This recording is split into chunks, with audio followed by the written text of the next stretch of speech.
Ernesto López Portillo, coordinador del programa de seguridad ciudadana de la Universidad Iberoamericana, experto en temas de seguridad desde hace varias décadas ya. Querido Ernesto, ¿cómo estás? Muy buenos días. Hola Ernesto, qué gusto saludarte y recibirte aquí en la agenda pública. Gracias, Mario, a la orden.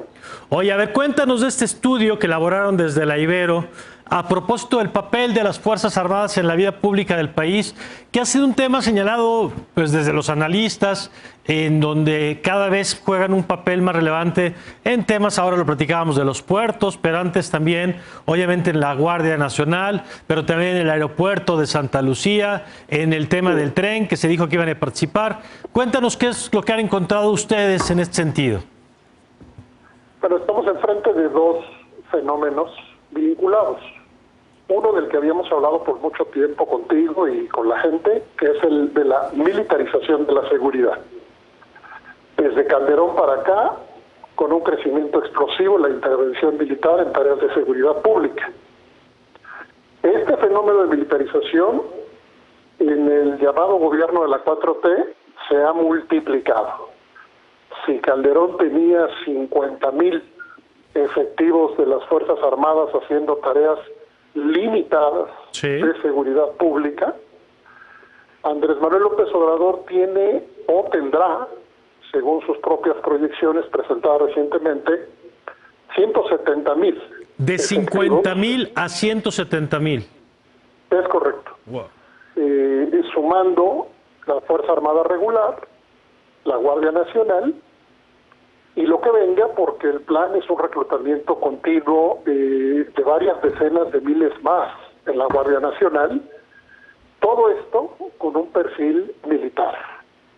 Entonces, por un lado tenemos la militarización de la seguridad llevada a su fase superior, en donde el presidente toma su ruta y las reformas constitucionales que se acordaron con varios partidos políticos que pensaron en una intervención excepcional de las Fuerzas Armadas y en una Guardia Nacional civil, fue puesto a un lado para que el presidente colocara una estrategia estrictamente controlada por los militares. Ese es el punto uno. El tema de la seguridad, pero la novedad es la participación en los otros campos, Ernesto.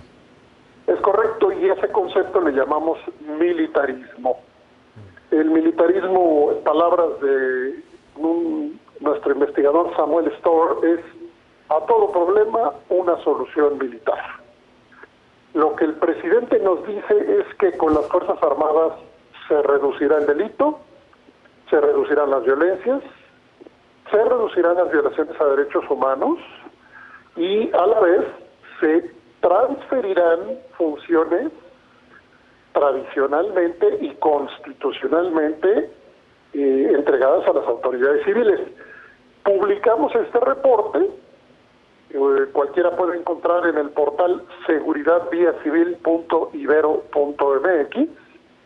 Publicamos este nuevo reporte y uno puede leer los datos precisos de lo que estamos diciendo.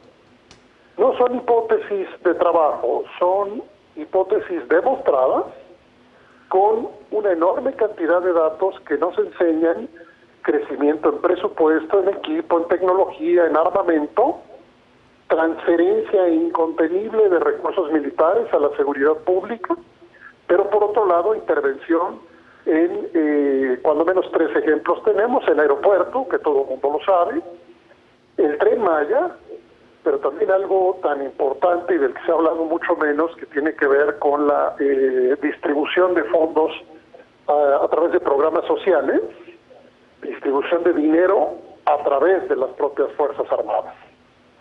Así que, Mario, el presidente tiene su modelo. La Constitución tiene uno y el presidente tiene otro. A ver, Ernesto, estoy seguro que hay gente que porque las Fuerzas Armadas tienen una buena valoración, cosa que me parece muy bien, pero sí. ¿Cuáles son los riesgos de que las Fuerzas Armadas estén haciendo tareas que no son propias, digamos, en principio de las Fuerzas Armadas, sino de los gobiernos y de los civiles? La confianza que la gente tiene en las Fuerzas Armadas es absolutamente comprensible por 2 motivos. Primero, porque se ha destruido la confianza en otras instituciones. Hay que verlo como una moneda de doble cara. pues claro que voy a confiar en las Fuerzas Armadas como mi opción si me quitaron la otra opción, que es la policía y la Procuración de Justicia. Pero el problema es que esa confianza no está soportada en evidencia, donde las Fuerzas Armadas sepan hacer todo lo que el presidente quiere que hagan, y ponemos a un lado, si quieres, el tema de la discusión constitucional. Ahorita pensemos en lo que la gente siente, lo que la gente percibe.